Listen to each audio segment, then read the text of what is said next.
Everyone, welcome back to my YouTube channel. This is your Shivani ma'am. So बच्चों, आज के session में मैं आप लोगों को सीबीएसई की एक बहुत इंपॉर्टेंट अपडेट आई है, वो कंप्लीट अपडेट इसी वीडियो में समझाने वाली हूँ। सो मेक श्योर वीडियो को बिल्कुल एंड तक देखना, एक भी पार्ट स्किप मत करना, क्योंकि हो सकता है ये इंफॉर्मेशन आपके लिए बहुत ज्यादा गुड न्यूज बन सकती है। So let's start the video. So बच्चों, अब न्यूज हमारे पास ये है, सीबीएसई ने अपने एग्जामिनेशन में कुछ चेंजेस किए हैं। वो चेंजेस क्या हैं? जैसे कि आप लोगों को पता है आज के टाइम में कॉम्पिटिटिव एग्जाम कितना ज्यादा जरूरी हो गया है। आप सीबीएसई के अंदर 100% स्कोर भी कर लो, तब भी आपको किसी भी कॉलेज के अंदर एडमिशन नहीं मिल सकता। अगर आप आज से 5 साल पहले की बात करेंगे तब ऐसा नहीं था। तब आपका किसी भी कॉलेज के अंदर मैक्सिमम यूनिवर्सिटी लेवल के जो थे या फिर सेंट्रल स्टेट कॉलेजेस थे, उनके अंदर जो एडमिशन होता था बेस्ड ऑन योर 12th का परसेंटेज होता था कि 99%, 99.5%, तब आपको जाके एडमिशन मिलता था। लेकिन अब कंप्लीटली चीजें डिफरेंट हो गई हैं। सो सीबीएसई ने सोचा तो क्यों ना हम अपने ही पैटर्न में अब डिफरेंस लेके आए बच्चों के लिए, क्योंकि सीबीएसई के बेसिस पे आप लोगों को कहीं एडमिशन नहीं मिलता है। बच्चों का मेन फोकस होना चाहिए ज्यादा से ज्यादा कॉम्पिटिटिव एग्जाम्स पे। तो क्यों ना हम कॉम्पिटिटिव एग्जाम्स को का लेवल थोड़ा सा कम कर दे, ताकि स्टूडेंट्स ज्यादा से ज्यादा कॉम्पिटिटिव एग्जाम्स पे फोकस कर पाए। उनके लिए बोर्ड एग्जाम्स को हम रिलैक्स बना दे काफी हद तक। अब उन्होंने आपके लिए इजी बनाने के लिए क्या तरीका चूज किया है वो मैं आपको बताने में। जैसे कि आप लोगों को पता है कि यहाँ पे आप लोगों को एक फ्लेक्सिबिलिटी दी जा रही है। क्या फ्लेक्सिबिलिटी दी जा रही है कि आपका अगर बाय चांस आप अपने 12th के बोर्ड एग्जाम्स में या 10th के बोर्ड एग्जाम्स में हो जाते हो फेल, या आपका स्कोर अच्छा नहीं आता है, तो आपको एक सेकंड चांस भी दिया जाएगा। जैसे कि अगर आपने सुना होगा जेईई मेंस के अंदर होता है, जेईई मेंस में 2 अटेम्प्ट होते हैं। फर्स्ट अटेम्प्ट होता है जनवरी में, सेकंड अटेम्प्ट होता है अप्रैल में। जनवरी में जो भी स्कोर आया है, उस अच्छा स्कोर आया है तो आपको उस बेसिस पे कॉलेज मिल जाएगा। अगर आप अपना स्कोर इंप्रूव करना चाहते हैं तो आप सेकंड अटेम्प्ट देते हैं, बच्चे करते हैं। बच्चे हो सकता है फर्स्ट अटेम्प्ट में किसी भी रीजन की वजह से आप अच्छा स्कोर नहीं कर पाए, बट आपके अंदर पोटेंशियल था, तो आपको एक सेकंड चांस मिलेगा। सेम यहाँ पे हो रहा है। अगर आप अपने बोर्ड एग्जाम्स में फर्स्ट अटेम्प्ट में अच्छा स्कोर नहीं कर पाए ड्यू टू सम रीजन, सो आपको एक सेकंड चांस दिया जाएगा कि आप अपनी मर्जी के अकॉर्डिंग सेकंड अटेम्प्ट में अपना स्कोर इंप्रूव कर सकते हो। आप जिस भी टाइम के लिए फ्लेक्सिबल हो, आप फर्स्ट अटेम्प्ट कब होगा, सेकंड अटेम्प्ट कब होगा, ये किन चीजों को ध्यान रखते हुए ये डिसीजन लिया गया है, मैं आपको पूरी इंफॉर्मेशन यहाँ पे बता रही हूँ। अगर आपको ये चेक करना है तो cbse.government.in इनकी एक ऑफिशियल वेबसाइट है। आप इनकी ऑफिशियल वेबसाइट पे जाके इनकी कंप्लीट डिटेल चेक कर सकते हैं। जैसे यू कैन सी हियर कि 2026 में 10th बोर्ड एग्जाम जो होंगे उसकी मार्कशीट, जैसे आपको पता है जनरली 3-3.5 महीने पहले आपकी डेट शीट रिलीज की जाती थी, लेकिन इस बार 1 साल पहले डेट शीट आ गई है। किसके? 2026 में जो बच्चे 10th बोर्ड एग्जाम्स देने वाले हैं, या फिर जो 12th वाले बच्चे अभी 11th क्लास में हैं, जो अभी 9th क्लास में हैं, 9th के एग्जाम्स दे रहे हो, आप अभी 11th के एग्जाम्स दे रहे हो, ये वीडियो उन बच्चों के लिए सबसे ज्यादा बेनिफिशियल है। अब ये पूरा का पूरा इंफॉर्मेशन मैं आपको स्टेप बाय स्टेप एक्सप्लेन कर रही हूँ यहाँ पे, तो ध्यान से समझ लेना कि एग्जैक्टली इसमें है क्या। सो आप ये इंफॉर्मेशन देख रहे हैं, पूरा का पूरा एक ड्राफ्ट स्कीम इन्होंने बनाया है फॉर टू एग्जामिनेशन 10th के लिए 2026 में। अब क्या है यहाँ पे, अब आप देख रहे हो अभी 2025 का एक पेपर पैटर्न। 2025 में 10th वाले बच्चों के जो एग्जाम्स है 15 फरवरी से स्टार्ट होकर 18 मार्च तक चलने वाला है। अब इनका कहना ये है कि टोटल स्टूडेंट रजिस्टर्ड देख लो 24 लाख बच्चे रजिस्टर्ड है। टोटल ड्यूरेशन ऑफ एग्जामिनेशन भाई 14 दिन फरवरी, 18 दिन हमारे उसके मार्च के, तो 32 दिन होगा। लेकिन actually days required for the exam is 17 days. Actual में कितने दिन चाहिए? सब 17 दिन चाहिए एग्जाम्स कंडक्ट कराने के लिए, लेकिन ले कितना रहा है? 32 डेज। तो इसका मतलब बच्चों के अप्रॉक्स 15 डेज वेस्ट हो रहा है। अगर हमारे ये बोर्ड एग्जाम 15 दिन पहले फिनिश हो जाते तो 15 दिन हमें ज्यादा मिल जाता, नहीं मिल जाता कॉम्पिटिटिव एग्जाम्स में फोकस करने के लिए, राइट और नॉट? सेम चीज 12th के लिए बोल रहे हैं। 15 फरवरी से स्टार्ट होके 4 अप्रैल तक चल रहा है। कितने दिन? 38 days. Actual days required 38 days, और एग्जाम कब तक है? 49, जबकि 38 भी नहीं चाहिए। सब्जेक्ट्स तो कम है हमारे पास, लेकिन इन्होंने ओवरऑल लिया हुआ है। इन्होंने ओवरऑल लिया हुआ है। अब चेंजेस क्या किया है इन्होंने बोला कि duration for the conduct of 10th and 12th is 55 days. अगर हमें दोनों का कंबाइन करें तो 17 और 38, अप्रॉक्स हमें 55 डेज चाहिए। तो इसी चीज को ध्यान रखते हुए इन्होंने 2026 का शेड्यूल रिलीज कर दिया एंड ये भी बता दिया है कि ये जो शेड्यूल है चेंज नहीं होने वाला है।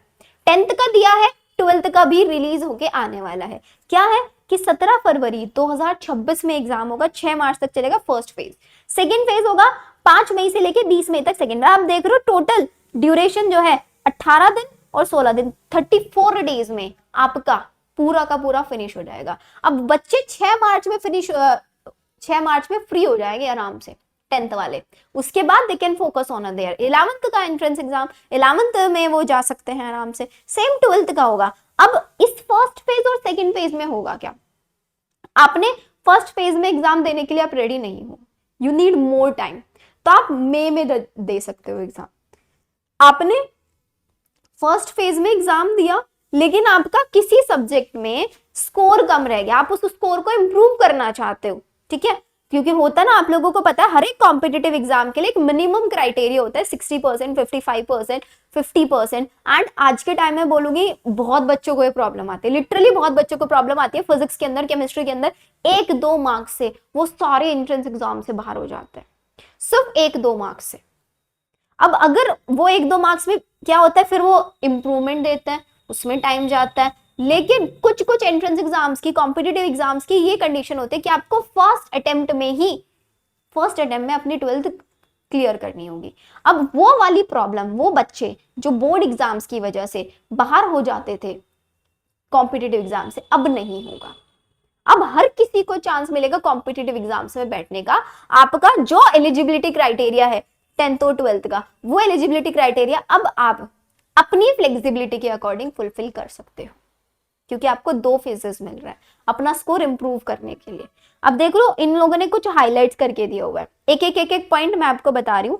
10th and 12th examination will begin on first Tuesday after 15th फरवरी 2026 का बता रहा है। अब जो मेजर चेंज यहाँ पे है वो ये है, अब तक हमारे पास टोटल 6 सब्जेक्ट्स होते थे, 5 हमारे मेन सब्जेक्ट्स होते थे, science, maths, social science, Hindi और इंग्लिश, 5 सब्जेक्ट। छठा सब्जेक्ट एक एडिशनल होता था, ठीक है।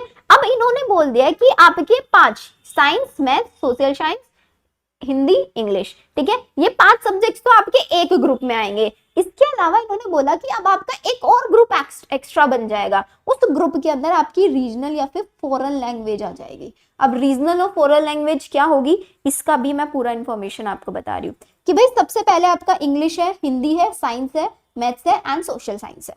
इसके अलावा आप रीजनल में क्या चेक कर सकते हो, जैसे कि आप बंगाल से हैं तो आपकी जो रीजनल लैंग्वेज होगी दैट शुड बी बंगाली।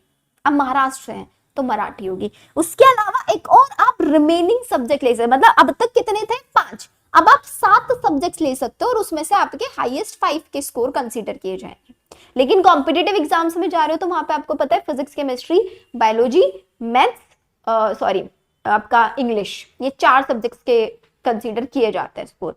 अब रिमेनिंग सब्जेक्ट्स में आप अपने अकॉर्डिंग ले सकते हो, अपने इंटरेस्ट के अकॉर्डिंग। ये एक और इम्पॉर्टेंट प्लस पॉइंट है हमारे सीबीएसई का कि अब student based on their interest subjects choose कर सकते हैं, जिस सब्जेक्ट में वो चाहे उस सब्जेक्ट में वो एग्जाम दे सकता है। आप देख रहे हो यहाँ पे बहुत अच्छे अच्छे सब्जेक्ट्स दिए हुए हैं, जैसे अकाउंट्स दिया हुआ है, ठीक है, मार्केटिंग एंड सेल्स में आप सीखना चाहते हो, आप यहाँ पे एग्रीकल्चर हो गया, आप ब्यूटी एंड वेलनेस करना चाहता है, automotive, introduction to tourism, retail, business, ठीक है, और भी काफी सारे आपके मल्टी स्किल फाउंडेशन हो गया, ठीक है, देन आपका हार्डवेयर डिजाइन थिंग, मतलब काफी सारे कोर्सेज हैं। मैं इसका पीडीएफ आपको प्रोवाइड करा दूंगी, आप एक बार चेक कर लेना। तो 7 सब्जेक्ट्स टोटल, ठीक है। सो ये and this is the date sheet, आप डेट शीट भी देख लो प्रॉपर। 2026 की 10th की डेट शीट दे दी है। ऑल्सो यहाँ पे क्या बोल रहा है कि मैथ्स का जो एग्जाम होगा वो 17 फरवरी को होगा, डे होगा ट्यूसडे, राइट। एंड फिर इसके बाद 18 में कोई एग्जाम नहीं होगा, 19 में rest of the subject first phase, then social science 21 होगा। ऐसे करके इन्होंने पूरा डेट शीट दे दिया है जो कि चेंज नहीं होगा, ठीक है। So this is one thing कि आपको सब्जेक्ट्स वाला चीज मैंने बता दिया। सेकेंड डेट शीट वाला, इसका बेनिफिट किस किस को मिलेगा, इसका बेनिफिट वो बच्चे जो 1-2 मार्क्स से रह जाते थे 12th में या 10th में एंड फिर उनको री एग्जाम देना पड़ता था, 1 साल बर्बाद होता था, अब वो नहीं हो पाएगा। इसके अलावा ये बोलते हैं कि अगर किसी बच्चे ने फर्स्ट फेज में एग्जाम दे दिया, फर्स्ट फेज में एग्जाम देके वो क्वालिफाई नहीं कर पाया बाय चांस, एंड आपको पता है कि हमारा नया सेशन जो होता है अप्रैल में स्टार्ट हो जाता है, तो वो बच्चा based on their score card 11th में एडमिशन ले सकता है। फिर जब वो फेज 2 का एग्जाम देगा, वापस से री एग्जाम देगा, तो जबकि वो री एग्जाम नहीं कंसीडर किया, फेज 1 फेज 2 कंसीडर किया, आपका कोई इंप्रूवमेंट कोई बैक कुछ नहीं बोला जाएगा उसको। सो आप फेज 2 का एग्जाम देके जब आप उसमें क्लियर हो जाएंगे तब आपका एडमिशन फाइनलाइज कर दिया जाएगा। ऐसे भी आपको यहाँ पे अपॉर्चुनिटीज दी जाएंगी। एंड इसके अलावा तो आई डोंट थिंक और कोई इंफॉर्मेशन है। सो बेसिकली एक हमारे 9th स्टूडेंट जो फिर जो अभी 11th क्लास में है उनके लिए बहुत अच्छी गुड न्यूज़ है भाई, आपके लिए तो बेनिफिट हो रहा है। एंड आगे आने वाले साल में आपका सीबीएसई, एनटीए, जितनी भी एग्जामिनेशन कंडक्टिंग बॉडीज हैं, कुछ ना कुछ बेनिफिट्स आप लोगों के लिए लेके आएंगी। आई होप आप लोगों को ये इन्फॉर्मेशन अच्छी लगी होगी। अच्छी लगी तो वीडियो को लाइक करना, शेयर करना एंड चैनल को सब्सक्राइब जरूर करना। मिलते हैं हम लोग हमारी नेक्स्ट वीडियो में। Bye everyone.